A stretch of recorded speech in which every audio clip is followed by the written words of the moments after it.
Trump's media allies are taking a certain view of how to cover this current impeachment era. They're blaring headlines like this as one way to deal with, well, I should say a lot of the newspapers have the headlines like this, but in the right-wing echo chamber, it looks a little different. What looks like a bunch of deep state crybabies. This endless parade of washed-up bureaucrats and foreign service officers. Self-important, uncompelling, well, seemingly more important than they really are, bureaucrats. A bunch of professional nerds who wear their bow ties and they have their proper Diplo speak. These two guys who were testifying, I couldn't tell if they were doing a job interview, talking about their great-grandfather and his wife, or they were homeless guys. I don't know. With a water bottle. Do you guys see that? I mean, fish are not this hydrated. Look. Professional nerds. And while everyone knows these hearings have been a major story, I don't think there's any denying it, Fox News has also been focusing on a lot of other things that critics say could be distractions. Reports on winter snow, a college student selling donuts, a controversy about a college newspaper, wild boars in Italy. So a lot of other news getting in there while arguing impeachment maybe isn't interesting. There's no burglary, there's no break-in, there's no tapes, there's no dress, there's no sex, there's no Monica Lewinsky. Just interest just isn't there. Yeah. Plus, most important, there's no crime. But this only works if you have a consistent message, and that can be hard depending on the evidence piling up. I think that William Taylor was a very impressive witness and was very damaging to the president. Asking for a favor and in return for doing a legal obligation, releasing the funds, is pretty clearly a violation of the criminal bribery laws. Republicans may not want to acknowledge that, which is why they'd rather undermine the witnesses than address the merits. I am joined by NBC News senior political editor Mark Murray and host of the Make It Plain podcast, radio host Mark Thompson. The Marks. Two Marks. You have to say which is which because people may not know. Well, Mark and Mark. I like it. It's very close to Mark-y Mark, which is and in Spanish. So there's something there. Yeah, yes, sir. Mr. Thompson. Yes. You see there the nuance because the facts are so strong that even people who might be expected to be rooting for Trump or softening for Trump, Mr. Wallace said, no, some of the testimony is tough. On the other hand, there is a lot of effort by Trump's allies to just get onto something else. Yeah. Obviously, Chris Wallace and Judge Napolitano know that there's life after Fox News, and they want to sustain some type of integrity. They really have no choice because this is compelling testimony. It's going to get worse. You're going to have the ambassador tomorrow. And from what we've all heard, she has a photographic memory. She's going to give a lot of detail.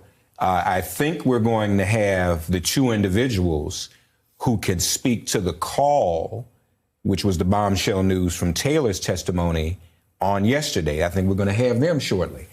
And, you know, I don't agree with Bill Bennett.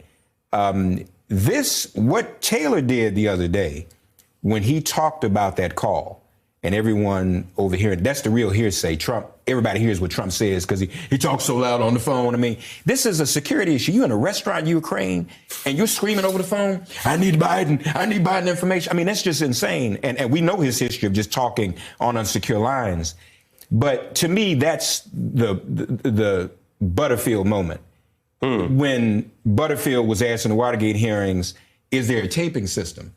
You know, Taylor saying there was another call and several people heard it in his own voice, not on tape. I think that's pretty compelling.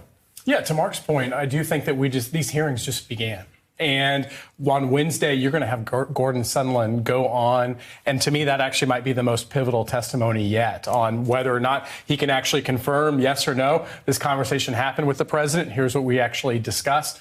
But to the overall point of the conservative media, Ari, I do think that it is important to look at how conservative media is playing out this story, because at the end of the day, if there is going to be impeachment and removal from office, a conviction, those 67 votes, you're going to need a sizable number of Republican defections. And as long as those are the messages, it's going to be very hard for Democrats to be able to convince people that this was a really difficult situation and rises to an impeachable offense. Well, and this scandal on the substance is a national security Bribery scandal. We had seasoned government officials, including from Republican administrations, on tonight speaking to the import of that.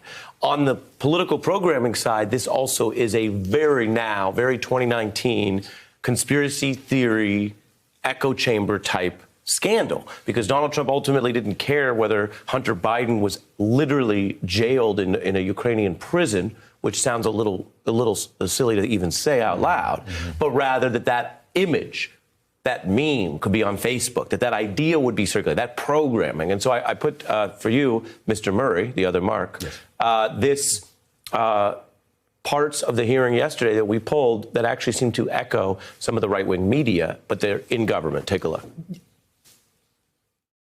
The Ukrainians brought me substantial evidence of Ukrainian collusion with Hillary Clinton, the DNC, George Soros, who worked with Ukrainian officials to collect dirt on the Trump campaign, which she provided to the DNC and the Hillary Clinton campaign. There is plenty of evidence to show that the Clinton campaign was actually colluding with the Russians. They were colluding with the Ukraine. In this Oval Office meeting on May 23rd after the Zelensky inauguration, didn't he lament that the Ukrainians were out to get him?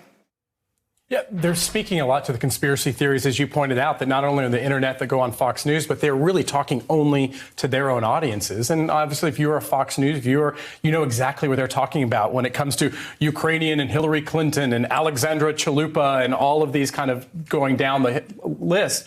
Devin Nunes, who actually also was yesterday, was talking about star chambers. And to me, it does really emphasize and underscore just the difficulty of all the different defenses that they're trying to juggle. Yeah. Oh, I would agree. I don't think they have anywhere to go. As someone once said, in court, if you have facts, you argue facts. If it's about process, you argue process. If neither works for you, you just pound on the table. And that's all they're doing right now is pounding on the table. This is very dangerous. And now there's this conversation about, well, let's have a trial and draw it out for 6-8 weeks and hurt the Democratic primary. How is having a trial for the president's misbehavior going to hurt the Democrats? That's insane. So as usual, they're flailing. They don't know what to do. There's a panic. And they better be careful, because this could affect the Senate.